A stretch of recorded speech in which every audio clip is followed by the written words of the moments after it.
Now we will have the last topic in this morning. Let's see if the speaker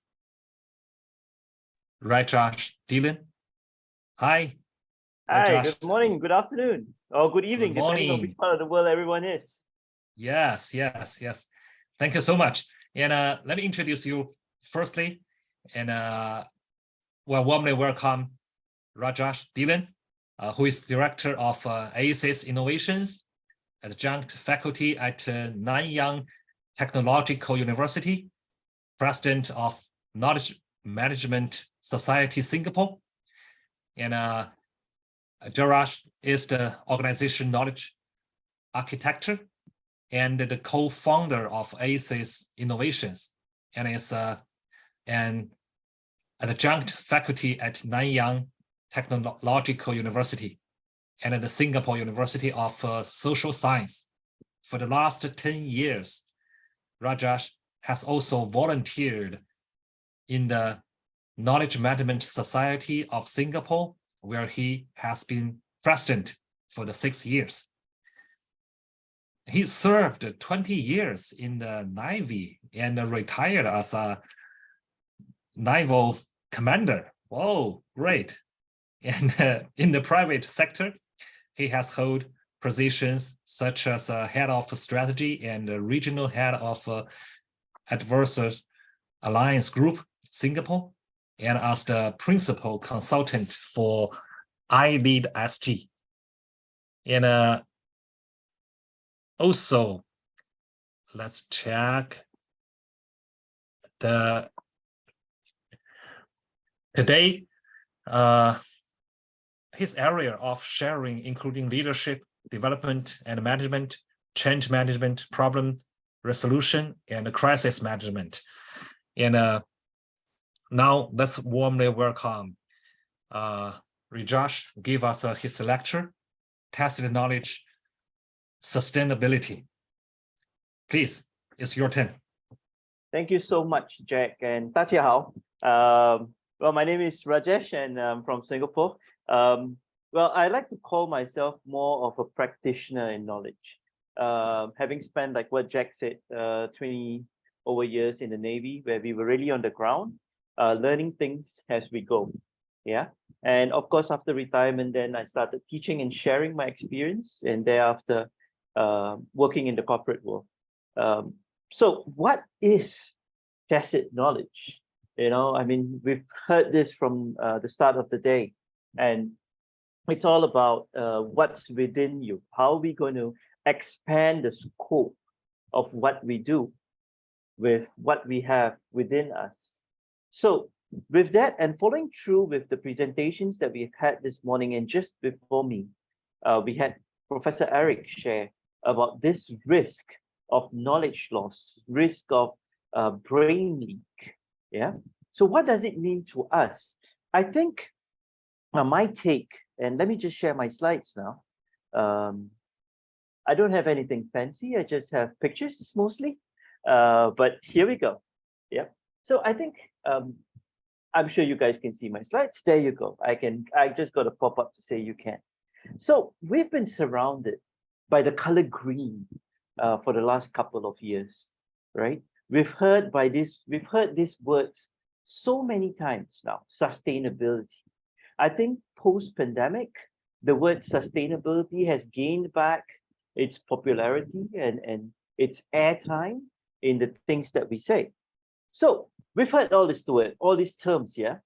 Global warming, saving Gaia, you know, saving the earth, saving our environment from pollution, from harmful gases, saving water so that we have enough, right? But what about knowledge? And this is where tacit knowledge is all about, yeah? What about knowledge? So the question is there enough being done by everyone to save the tacit knowledge, which is within us, in this room, in this, within all of us who are watching today? Yeah, is there enough being done for us to save this knowledge, to share this knowledge? Well, we have been using tacit knowledge since we were kids, right? We've been practicing KM since we were children, from learning how you walk to how not to touch an open flame, or even on, how to win the hearts of either our girlfriends or our boyfriends. Tacit knowledge has been something that has been with us, and so has been how we manage this. So let's do a little bit of a social experiment, shall we? And let me go on to my next slide. There you go, saving Gaia, saving water, and everyone's doing this. So let's go to a bit of a social experiment. And this social experiment is going to be about what's in your pocket right now, right? Something that's really close in your pocket. If you're sitting at home, this could be on your table. And my question is, how many of us here, right, have got 2 or more mobile phones? I was going to just bring this up. How many of us actually have, here you go, 2 or more mobile phones, right? And if I ask you this question, if you think back, can you remember which one was your first mobile phone? Yeah. So for me, well, here we go. My first mobile phone, I got it pretty late, I guess. I got it on the 1st of Jan 2013. It was a birthday present to myself, right? So it was a Nokia 8210, called the Candy Bar. Then I moved on to an Ericsson. Then it was HTC. And then it was my BlackBerry. And thereafter, it was my first iPhone. My first iPhone was on 1st Jan 2013, right? Now, I just want to update everyone that just a couple of weeks ago, on the 8th of December, right, I got my first Samsung, right? Now, why I'm telling you this is because I've been having one mobile phone all this time, right until the 8th of December. And I'm not going to ask you this question because I want to know how much of electricity we are all using. But the question for me was, when I got my first iPhone, there was no U-turn for me. Because it was, it's kind of challenging, isn't it, to go from Android or to go from iOS to Android, right? So the why for me was this difficulty, right? For me to want to switch and save all my contacts all again. But let's come down and ask why, right? So my why is very simple. Number one, if I had switched from Apple to Samsung, right, I will lose my pictures, and in terms of KM, what is this? In terms of KM, these are your knowledge maps, right? It's a map of my journey throughout the years, right? Now, of course, when I was thinking about this, I didn't think of the cloud. Yeah, today things are much more simpler, right? I may lose my files if I do the switch, and that is that risk of losing access to repositories. Well, of course, there's another possibility that I can lose my contacts in this transfer. Yeah, and those, in the terms of KM, are our expert directories. Yeah. Well, I'm sure it's going to be time consuming. I got to sit down and do one by one, and switch here and switch there. For me, the difficulty of searchability and findability, things that we want ourselves, our teammates, our employees, right, to not waste precious time on, right? We don't want them to spend, more than 20 minutes searching for something. Knowledge management is about that knowledge being at the right place, at the right time, in the right medium. And the best part of it, it should cost us as little as possible, right? So for me, time is money. So making the switch, time consuming. Well, I got to share this story with you guys. So, when I first got my Samsung, I was trying to figure out how I do this. So I told myself I'll use my Samsung for at least 1 or 2 days. It was very difficult. It was very difficult. They say you can't teach an old dog new tricks. Yeah. So I said, no way, I'm going to do this. 2 days of using the Samsung, right? Guess what happened on day 3? I had trouble using the iPhone now. So it was tough for me to learn new operating systems. Now, in terms of KM, this is, your staff trying to keep up with KM technology. Today you have you have AR. I think Eric would have shared with us the context of metaverse. Yeah, it's all around us. Technology is changing at such a rapid stage. How do we keep up with it? You know. So my biggest pain point about wanting to switch phones, or rather having an Android and an iOS, was basically what we say in Singapore, mafan. It's too cumbersome. You know, it's going to be too difficult for me. It's too much of problems. I don't want to do it. Well, that was almost a very short period of time, because what happened next is Samsung launched this, and they said, well, you can do a smart switch, and this can happen within 5 minutes. And I was like, whoa, okay, you know, maybe it's time for me to try. So that's what I did. And herein comes that whole concept of knowledge sustainability. Today, we live in an intergeneration, a diverse community. And I would like to say that post-pandemic, we have really understood this thing of being globally connected, right? So that need for us to be sustainable in the knowledge that we do is very important. Now, when we talk about sustainability, there are a couple of definitions. Of course, that the definition of sustainable to the general world out there is to ensure that we keep our natural resources ready and we can stretch it so that future generations can use it. What is sustainability to the knowledge worker? Now, it is pretty much the same. It's the need for us to keep critical knowledge, tacit knowledge, yeah, within that organization, to grow it, to share it, to disperse it, to make sure that we can keep and sustain this critical knowledge for the future generation of our organization. That is sustainable knowledge for us. Now, what you see on the diagram on the left is the Sustainable Development Goals. Now, it was launched in 2015. It's been 7 years and we're still talking about it. Yeah, we're still talking about it. Now, we would expect 7 years to have massive impact in saving the world.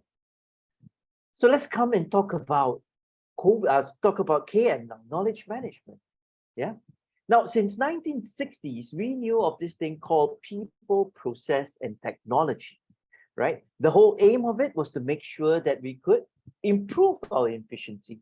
Businesses could operate better, organizations could be optimized, right? We will all be more productive.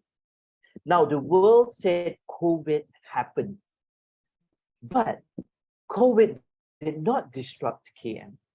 COVID, right? That entire pandemic boosted KM because everyone suddenly saw the need for us to be able to share, to be able to disperse, to be able to co-create knowledge. So this entire pandemic has been advantageous to the knowledge management community, and it has driven that importance for us to realize tacit knowledge is not a requirement. Tacit knowledge is a must. Yeah. So let's go a bit and we look at it. All right. So COVID-19 or the pandemic actually saw and increased the digital absorption around us.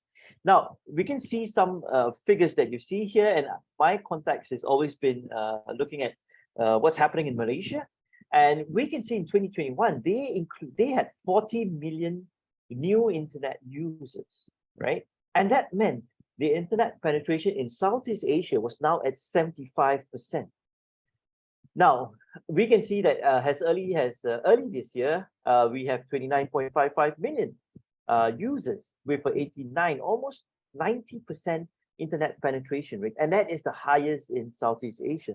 Now, let's face it, this was the beginning of 2022. At the end where we are today, I am very sure there is more, right? It has increased tremendously.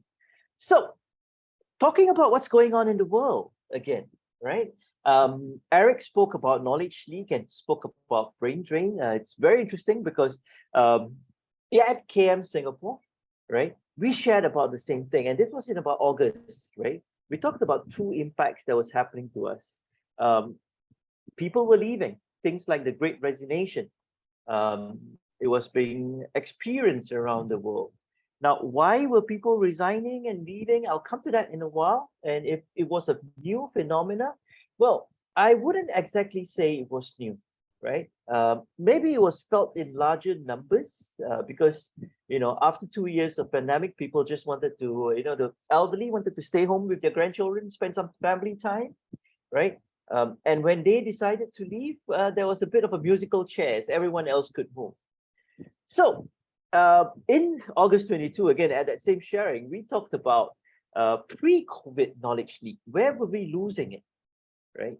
And we had a couple of pointers here. We had 3 points that we discussed and we shared. One of it is outsourcing. So my reference to this is this same risk that we shared over here, this 5 risk, is very valid for tacit knowledge as well. Now, when we outsource our knowledge base, right, the know-how, the experience, the expertise of certain departments, we risk losing that tacit knowledge. When we reorganize our organization or our teams, we must be aware of the expertise of our people, because we may be moving someone who has a depth of tacit knowledge to somewhere else, and we may lose that connect, that experience, that sharing, that tacit. Yeah. So we have to keep in touch. We have to build that network, and when we came up with what we call this subject matter experts, right? What happened is we became dependent on a couple of people. And the fear is when you're dependent on a couple of people, we don't think that much. We just say, go ask this guy, he knows how to do it. So pre-COVID or pre-pandemic, this was where we suffered knowledge leak from. Now, at post-pandemic, according to the world, they have said that it's actually now that retirement leak, people are retiring, right? So you've got millions of baby boomers who are actually leaving the job market, trying to, put their feet up, enjoying their tea and the greenery. And this phase of them retiring, right, may result in a resignation from the other group. Now, why do I say this? Because if our leaders or our senior management decide to retire, now there's an opportunity for me below the food chain to actually get promoted. So I'll resign from my job and I'll get promoted and go over to another job, right? So it was a bit of a musical chairs. Yeah. And this is where we see that risk of losing tacit knowledge. Now, moving on, what happened in Singapore? So here's what happened. Singapore decided at the end of 2021 that they want us to understand what are actually the skill sets that are going to be required for the future of work. And this term came out as future ready. Yeah. So we were excited with future ready because at Acies, we are all about being future ready, right? So we got pretty excited. And when this skills future report came out, but what is very interesting, knowledge management has never been in the top 10 skills in Singapore. It's always been understood that it should be part of every organization, of every employee. However, in 2021, they mentioned knowledge management explicitly in 3 industries. And here we go, right? In tech-like roles, in the digital economy, you see knowledge management as number 9. In tech-heavy roles, you see knowledge management as number 10. And in retail, you see knowledge management as number 2. The second most important skill set for us to have in this kind of roles that we play. So the focus is coming back into knowledge management, into understanding the importance of tacit knowledge. So what we did is we decided that we're going to cover a couple of things. We're going to cover people and diversity, which is really a big thing in a global connected community. We're going to cover data and analytics. We're going to talk about creativity and KM. We're going to talk about the KM economy, and we're going to talk about the future of KM. So in your organization, in your teams, these are the three clusters that you must be thinking about when you think about tacit knowledge. One is critical thinking, one is how we're going to interact with others, and number three is going to be, I'm sorry, staying relevant. How are we going to stay relevant? How are we going to sharpen our knives to make sure that we are always ahead of the competition? So the brain drain, like what Eric said, and we are on our last 10 minutes. So the brain drain, there's enough of talk. You know, we don't want to be that community who's been talking for the last 7 years. In GO-TKM, we are all about taking action. We're going to make a difference, and that's where you are required. We need all hands on deck, all of us to come together and focus on tacit knowledge. Now, tacit knowledge is by far the best and most effective way for us to learn and to teach, right? When we couple our experience with the know-how, we are ensuring that actually people, right, have gained from others' experience. They are able to meet with their experience, their skill sets to the market demand. And that is why we need to focus on tacit knowledge. Now, there are all these knowledge gaps around us, knowledge that is not found in textbooks. Our job is to make sure, right, that these knowledge gaps are minimized.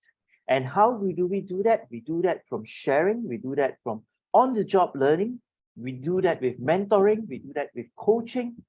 Yep. And honestly, this is relatively a cheap option. It's a cheaper option, right, than buying a system that's going to cost you thousands of dollars. That cultural change to want to share, to want to learn from each other, to want to openly, right, grow your entire organization and bring tacit knowledge as part of your organization's DNA is going to motivate, is going to increase your customer satisfaction, your employee satisfaction, right? You're going to create this environment of cross-communication between departments of your organization and cross-pollination, right? Inter-department people forming up into teams for a project, right? And of course, with that comes out innovation. So when you embark on a journey of tacit knowledge, you're going to give yourself the sharpest tool, right? I'll say, to punch through your competitors out there. Okay, so let's look at some sustainable knowledge components that we have there, right? And we're going back to people, process, and technology. Yeah. Now, when we talk about people, you have to identify who are your key knowledge assets. And here we talk about your knowledge experts, the originators of that knowledge. We're going to talk about the adapters. Who are the people who are adapting the knowledge, right? Now, in Indonesia, we have this concept called ATM. It basically means cut, modify, and paste. Now, I'm not against it because I really believe, why recreate the wheel, right? There's something that has already won the race. Let's use it, let's modify it and improve on it, right? So that's under people. Yeah. And of course, the relationship between the users. So here's the people. Let's go to the second column now, where we talk about new knowledge. How are we going to generate new knowledge? And here we talk about knowledge co-creation. We talk about identifying what are your critical knowledge. Why is this critical? What's the need for it? And from there, developing your strategy. Moving ahead, we talk about application of knowledge, and that's where technology is supposed to help us, right? Whether it's the way you get your feedback, you do your refinement, you apply lesson learned and systems that you have. Now, all said and done, well, these are some components that can help you in knowledge sustainability. But out there, we also have barriers, right? So we need to be able to be aware of these barriers. And again, under the columns of people, process, and technology, in people, we have priorities that are not clear. They don't see the big picture. They're not involved in the project. Or they have this silo behavior, you know, in another word in Singapore, yeah, not my tai chi, yeah? It's not my problem, right? So it's not my problem. I don't need to feedback on you, right? That's under people. Yeah. So identify these barriers. When we come to processes, we're talking about low usability. No one wants to use it. It's difficult, right? There's no emphasis on it. Management is not even talking about it. So why should we, right? There's no knowledge transfer mechanism. You don't have tools, and you've got a Google it syndrome. Everyone is searching wide, no one is searching deep. So understand how you need to make sure your processes address these barriers. And application-wise, today we will need to visualize your knowledge, right? So you go with dashboards, you go with videos, you go with AI, Meta, right? Do we have enough of areas? Do we have enough of channels for us to do knowledge exchange, right? And we go on with over-reliance, right? Over-reliance. So that's our third point, yeah? So let me go on to my last couple of slides. For me, developing my value chain has always been about the way that I'm going to nurture my tacit knowledge. So this is my KM plan, right? I'm going to develop my value chain and I'm going to figure this out. Now, to get on that tacit knowledge rocket, right, and go on to spaces out there, 3 areas that I like to leave you guys with, and that is connecting people to information and knowledge, connecting people to people, and organizational learning. That is the way for us to go. Yeah. So when you embark on this rocket, be it with case studies, the knowledge bank, COPs, peer assist, retrospects, knowledge exchange that you have within your organization, the next thing you're going to do is you are going to be getting your organizations up there to Mars. On your own organizational knowledge rocket, you're going to be flying off to Mars. So with that, I would like to say thank you very much, everybody. My name is Rajesh. If you have questions, you can reach out to any one of us in the organizers. And I hope this little bit of journey into understanding what knowledge sustainability is about and why it's important for us in the future of work, well, it's something that you can take away with. Jack, over to you. Thank you. Thank you so much, Rajesh. I like your speech. I couldn't agree more. The knowledge leak it's become more serious issue during the post-COVID period.